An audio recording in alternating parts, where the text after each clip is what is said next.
ఇటీవలే శోభిత చైతుల పెళ్లి ఘనంగా జరిగింది. సాంప్రదాయబద్ధంగా వీరి పెళ్లి వేడుక ఎంతో గ్రాండ్ గా జరిగింది. కొత్త జంట ఎంతో చూడముచ్చటగా కనిపిస్తున్నారని అక్కినేని అభిమానులు పండుగ చేసుకుంటున్నారు. ఇంకోవైపు శోభిత చైతుల పెళ్లి వేడుకలకు సంబంధించిన అనేక ఇమేజెస్ నెట్టింట వైరల్ అయ్యాయి. ఇదిలా ఉండగా కొత్త జంట గుడికి వెళ్లారు. పెళ్లి తర్వాత నాగార్జున తన కొడుకు కోడల్ని తీసుకొని శ్రీశైలం మల్లన్న దర్శనానికి వెళ్లారు. అయితే ఆలయ పూజారులు సిబ్బంది నాగార్జున కుటుంబానికి స్పెషల్ గా వెల్కమ్ చెప్పారు. ఇదిలా ఉండగా వీరు గుడిలోకి వెళ్లి అక్కడ ప్రత్యేకంగా పూజలు సైతం నిర్వహించారు. అయితే ఇక్కడే నాగార్జున చేసిన ఒక పని ప్రస్తుతం వివాదానికి కారణంగా మారింది.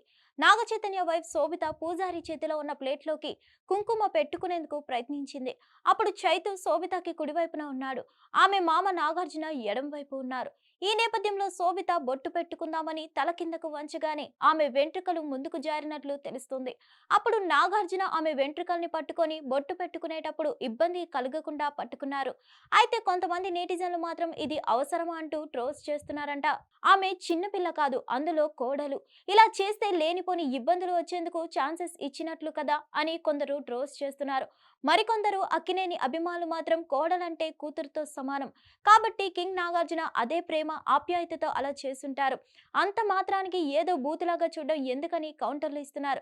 ప్రస్తుతం ఈ వీడియో వివాదం మాత్రం నెట్టింట వైరల్ గా మారింది. హిట్ టీవీ యాప్ ని డౌన్లోడ్ చేసుకోండి. ఇందులో short news, live news, entertainment movies అన్ని అవైలబుల్ గా ఉన్నాయి. Please download Hit TV app. Hit TV app. Hit TV యాప్ని ఫ్రీగా డౌన్లోడ్ చేసుకోండి.